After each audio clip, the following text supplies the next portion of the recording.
Hi, I'm Angie Callahan. Welcome to School Talk Monthly. In this program, we'll have a conversation with Dr. Ashby Kilgore, Superintendent of Newport News Public Schools. See the winning team's solution in the video editing category at the Great Computer Challenge Senior Division, and find out who our Schools of the Month are. In May, the Kennedy Center Performing Arts Series brings 2 live shows your way. On Thursday, May 6th, it's the Shinwi Dance Arts. And on Friday, May 21st, celebrate Gospel Across America. Both shows air live on WHRO beginning at 11 a.m. Go to pwnet.org/perform.php for more information.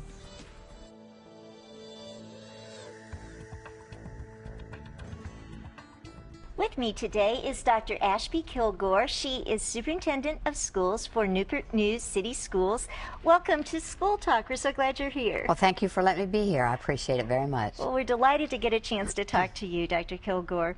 I always like to ask first, why did you go into education as a career? Well, it was kind of a family thing. My grandmother had been a principal in Portsmouth, Virginia. Grandmother. My grandmother. And then my mom was a English teacher in Hampton City Schools, and I grew up in Hampton. And then my mom was in politics in Hampton, and I saw how interesting that was at home. And I thought I would really like to be a government teacher to help kids understand how fun it is to be involved in their community and to be an active part of the community. So I became a government teacher, and I taught for about 15 years in high school, and it really was as fun as I thought it was going to be. Well, that's great, and all the young lives that you might have influenced in helping them understand being part of the political process. Exactly. Well, that's great. So you had some strong leadership women behind you, then you taught for how many years? I taught for 13 years, and then I became an assistant principal and principal in Hampton, and was lucky enough to get to come to Newport News when they opened a new high school. And that was kind of my career dream, was to be a high school principal. And then to open a brand new high school, that was like really the icing on the cake. So I was the principal at Woodside High School for 8 years, and really got that experience of starting a school. If you could, you know, I think our dream is if you could start something, what would you want a great school to be? And we're able to put some of those things into play, and really kind of a nice test of, could I really do that, and could I do that with a faculty that was great? And they came together from different schools, so that added an element of interest to the whole process that we had at Woodside. Well, congratulations on that success. Thank you. Being a high school principal, I think that has to be one of the most difficult jobs. Just for a moment, if you could tell me, what was the best thing about being a high school principal, and what was the hardest thing? Wow. Well, I think the best thing is to watch kids from the 9th grade to the 12th grade really come into their own with the help of fine grown people, and the role that schools can play to help support kids in their potential. Right. And that was just a beautiful process to watch. And the worst thing was kind of coming in the morning, and you've got somebody there that's mad at you. And I'm not and I'm not always a morning person, but I got to be one real quick. Right. And just to you know, kind of a test of your skills that early in the day of how can you diffuse and listen to folks and really hear and understand and help to make things better for them. So, sure. Being that caring person. Yes. That was part of why you got into the whole business of education in the first place. So you were principal then for several years. Yes. Then when did you make the jump to administration in terms of central office? Probably, I guess it was about 2002, 2003, something like that. And I went to the central office to be the assistant superintendent for instruction for school improvement. And that was really kind of where my heart and my expertise is, to see if we can scale up what happens at good schools to every school. Right. And those that best practices. That was a pretty neat challenge to take on. And from that, I then worked at strategic planning for the school division, and then was lucky enough to become the superintendent 3-4 years ago. Right. So, congratulations. You're a fairly recent superintendent in our area as well, and we're glad to see another female Yes. in that role. That's a very positive thing. What about priorities? What are your priorities now for Newport News schools? Well, our end result, our mission really is to ensure that our students are ready for college, for career, and for citizenship.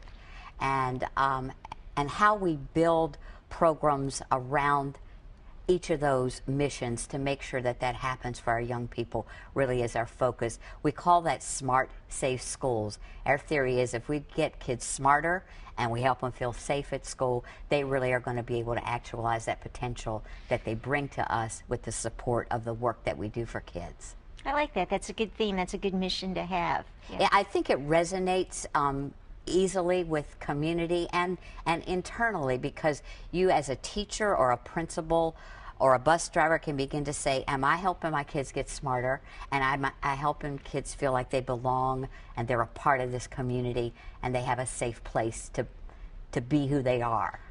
Yeah, it brings in all elements of the school division. Like you mentioned, that the bus driver, It really does. a bus driver can be part of that mission and feel it, even though they aren't in the classroom. Exactly, exactly. And the interesting thing, we've seen just stories about bus drivers who have taken on the goal of having kids attend every day as really their mission and their focus. And if someone's not there, they have now cell phones they can call. Where are you? They go back and get young people. I mean, it's really amazing how everybody gets to feel this sense of responsibility for the young people that we have. It really is a huge team effort that everybody plays a really important role in.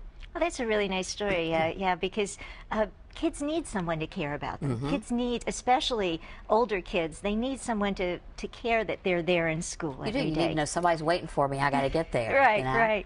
right. Or they're going to call me and find me Exactly. and bring the big yellow bus, and I'll have to ride it by myself. Exactly. Yeah, something like that. Well, as far as Newport News goes, how many buildings do you have? How many schools do you have there?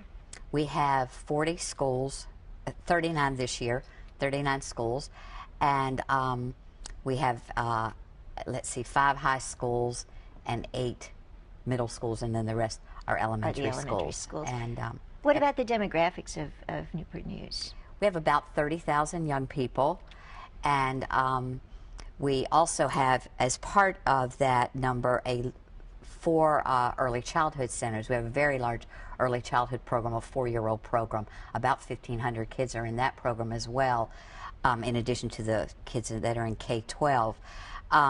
We have about half of our students are minority students. About half of our students are on free and reduced lunch. About 10% of our kids are in special ed, and 10% are gifted. And so pretty even balance all the way around. Exactly. Yeah. It's kind of a real, I think, a mirror of what our culture is today. And so Newport News is like a really good preparation ground for young people that are going to go into college and go into careers where they're going to work with all kinds of folks. Sure, and be citizens. Exactly. Right, I like those 3 C's. Well, clearly you have challenges, as all school divisions have at this particular point in time. How are you working through those challenges right now? Well, I think that when I became the superintendent, one of the things we decided we would begin to kind of change the conversation away from how do we meet these standards, although that's a real critical piece of the work that we do. Yes. But figuring that if we really talked about how do we get kids smarter, we could meet the standards, and then we could get our students ready for this 21st century, which really does require some of this post-secondary study. It requires you to know what kind of career you want, what kind of area you want to work in at least, and then to be a real good citizen. So we frame our work around what is the 21st century going to be like for young people, what's the job market going to be, and then we've crafted programs and also how we teach young people in the classroom around 21st century needs. So developed, I think, a really kind of cutting-edge career pathways initiative, a pre-K 12 initiative, so that kids become aware of these 8 career pathways that we have in the elementary school. They begin to explore who I am in the elementary school and how I match up with these careers until they get to high school, and they really are going to have the opportunity to go out in the community, work with professionals or job market to see what does it take to be a successful person. And now I know one that I could call on and be a mentor and get advice from. So we've really tried to build this education with a purpose, that you don't just take a collection of classes, and each year should add to the next year until I'm ready to leave and be ready for college, career, and citizenship. One of the real neat things that kids do, we started with our last year's 7th and 8th grade, they develop an electronic portfolio that they would refine for those 5 years until they graduate, so that they would begin to have a pretty clear picture of who they are, what their talents are, what they're ready to do, and what they can contribute to the job market, and hopefully can come in an interview with a sense of, I'm important and you might want to hire me. What a great resource for those students, it really though, is, I think. To build on their knowledge every year, and then to have something electronic that they can share when they do go out to colleges or they go into the workforce. That's excellent. It's very exciting, and just the whole use of technology, that really is where our kids kind of work from. And for us, it's more of a learning curve, but I think the partnership with the teachers and the kids working on that portfolio together is really going to be an exciting exit piece for every student to leave Newport News Public Schools with. That's terrific. That's great. Well, you touched on the community and business and Yes. your relationships there. How does the business community within Newport News support the school system? Well, that's been really exciting, because with the advent of this Career Pathways initiative, it gave us and the business community something tangible to partner around. And 8 of the large businesses in Newport News have adopted each of our 8 middle schools. And so their workforce really are very visible and frequent visitors, speakers to the schools, and then the kids in that middle school go to that business, become a part of job shadowing or events that the business hosts. We have the workers also come and talk not only about their business, but about no matter what job, career field, these are the workplace readiness skills you need. You need to know how to present yourself. You need to be on time. So I think it helps young people to hear that from an outsider other than their teacher or their mom and dad. So the business community has really rallied around the Pathways initiative, because I think it gives them something to latch onto, and it gives us something to latch onto in this partnership. I like that. That's a great concept in any partnership, that having something to build around is important. You just don't come to the table and, well, so what are we going to do? Exactly. You actually had something with the Pathways program for them to immediately adopt and be part of. That's great. It did. We had a business summit 2 years ago, and then we repeated that this year to share with the business community the progress we had made in Pathways with their help, and then to garner more support from the community that way. So the business, I think they appreciate the fact that the school division is aware that part of our role is career readiness. In addition to reading and writing and arithmetic and social studies and science, it really is about, we have to get kids ready to be productive folks in the community. So. Perfect. Yeah, well, that's great. Well, congratulations on that initiative. It's really been an exciting evolution. We're not done yet, but I think just to tackle that mission has been really helpful for us, and I think for teachers, because it gives the teacher something besides we've got to pass the test to think about. And I think teachers want that permission to be creative, to infuse reality into their curriculum, and this allowed us to do that. That's terrific, and of course, like you said, you have to. The standards are you have to do that, but you're going above and beyond and opening new doors of opportunities for both the students and the teachers and for the community at large, because I'm sure the businesses themselves they reap benefits when they open their doors and bring the young people in. I don't know that any people in the community actually know how neat kids are. sometimes I think kids get some bad stories in the news, and not always just how motivated and how curious they are about their own future, and really appreciate that help that grown people can give them. I think we find that here when we have interns come Yes. to WHRO. We often are amazed at what they can do Exactly. and what they're wanting for their future, for their Exactly. future. Let's talk about WHRO a little bit. Okay. Newport News, you are one of our member owners Yes. here at WHRO, and we work with you on lots of different initiatives. Why does Newport News join as a member every year, and why are you part of our owner membership structure? I think the services and the opportunities that we have in Newport News with WHRO, we could never do that alone. But as we partner with school divisions in this region, that synergy effect is beautiful in what we can get for our teachers and for our young people. And I think the second reason, in addition to the partnership, is that WHRO is really on the cutting edge of pushing us to look at what would 21st century curriculum look like. And your whole virtual learning, we're adopting that, for example, for our summer school program this summer. It's going to be, our high school summer schools will be almost 100% virtual, and we're going to do that through the WHRO classes.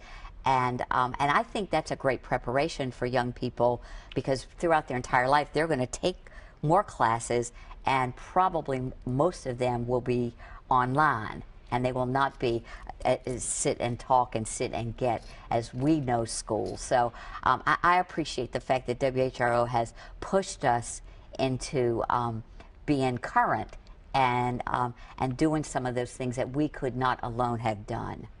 Well, we are always glad to be part of the school divisions and work with you and come up with the next great thing that needs Really. to be accomplished And for the I region. think the teacher development work that you do, that teachers can access lessons and they can access how to be a good teacher, tapes, and I mean those production of that, we could not do that.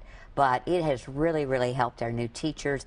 Also, the lessons that are there and the pieces that they can download from WHRO to their classroom. It's amazing, the resources that are opened up to the classroom through WHRO. So, I mean, just the vision to have all of that for this current new age teacher, I think, has really been very helpful to us. And we will be moving forward to the next thing. Always, we're always. about to celebrate 50 years here at WHRO, and Wow. I know you said you were a student in Hampton. I was. Growing up, so you actually benefited from the beginnings of WHRO in terms of teaching live on television. We did, like in 5th and 6th grade, I took a little Spanish class every day or once a week, but we all sat in our little class and learned Spanish from a teacher at WHRO. So, and I ended up taking Spanish, 5 years of it in high school and college. So, I mean, that really had a little imprint on me with what WHRO did. That's great. That's great. Well, those are about all of my questions. Is there anything else you'd like to share or add before we say goodbye? No, I just thank you, WHRO, for the work that you do in bringing the school divisions together and helping us better serve our communities and our young people. It's just, well, we're very proud to be a part of this. So thank you. Thank you. Thanks for coming by. Thank you. Our student-produced video this month is from students at Bishop Sullivan Catholic High School in Virginia Beach. In March, they won first place in the video editing category at the Great Computer Challenge Senior Division. They were given footage shot at the 2009 GCC and asked to produce a 2-minute promotional video about the event. Congratulations, Catholic High, on your winning work.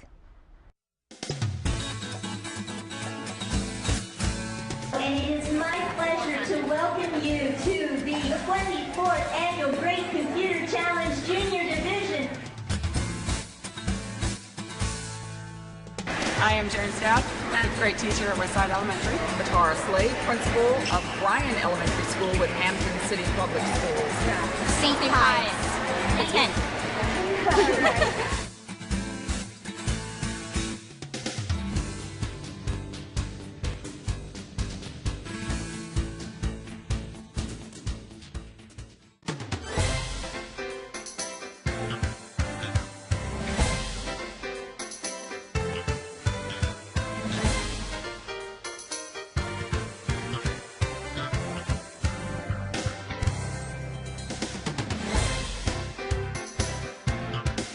Let the games begin!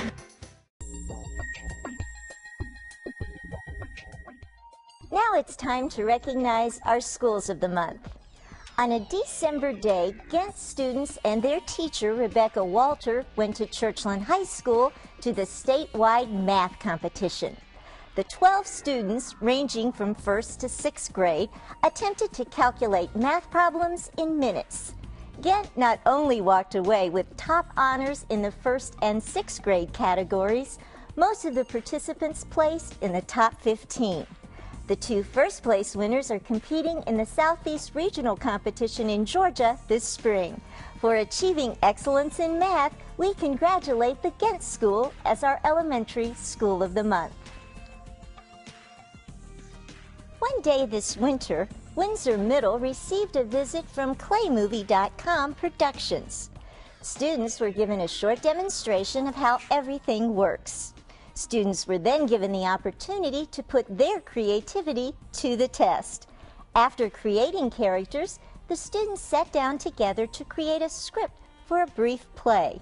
The script included each student's characters. The students were able to give their characters distinct personalities and voices. For giving students a creative outlet, we named Windsor our middle school of the month. 15 athletes from Jamestown High School's field hockey team recently visited Clara Bird Baker Preschool to read to students as a community service project. Athletes Promoting Literacy encourages students to be successful in both the classroom and in sports. Coach Don Anderson said it was rewarding for both the Jamestown High School girls and the children at Clara Bird Baker. For giving random acts of kindness a try, we salute Jamestown, our high school of the month.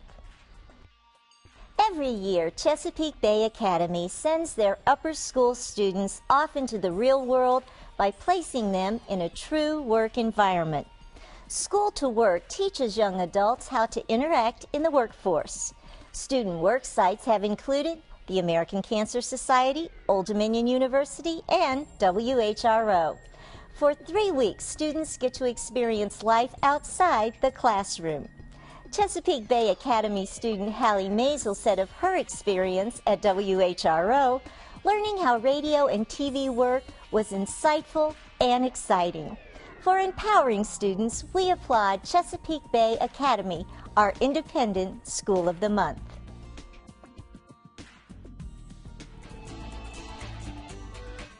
Here are a few highlights from the senior division of the Great Computer Challenge held March 6th at Old Dominion University.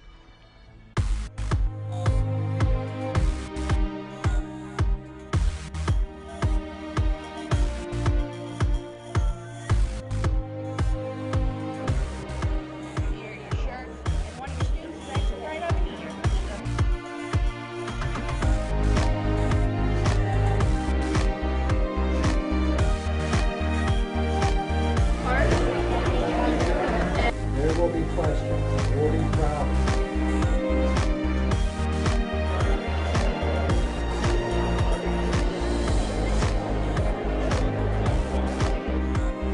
I'd like to welcome everyone to the 25th Great Computer Challenge.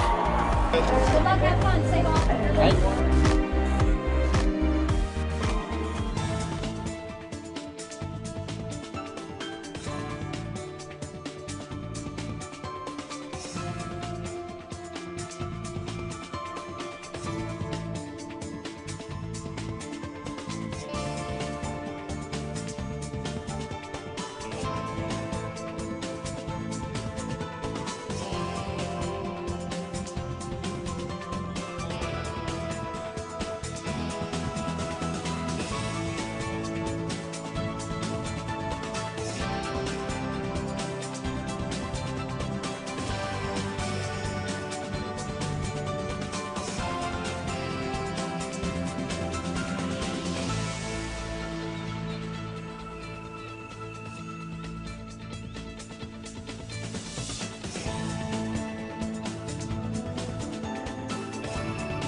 you guys think you did?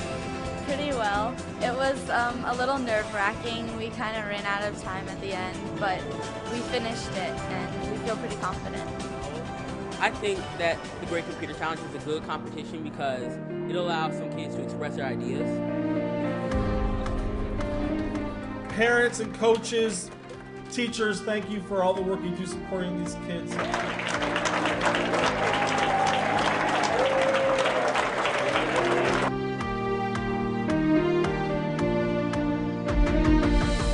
Age Middle School. Age Middle School. And what did you win in? Web design. All right.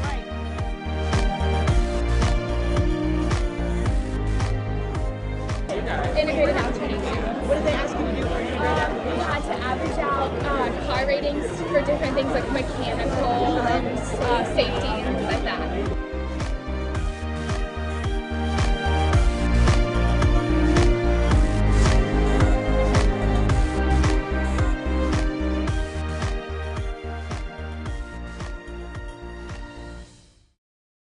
The 25th anniversary celebration of the Great Computer Challenge continues on Saturday, May 1st, when the junior division teams compete.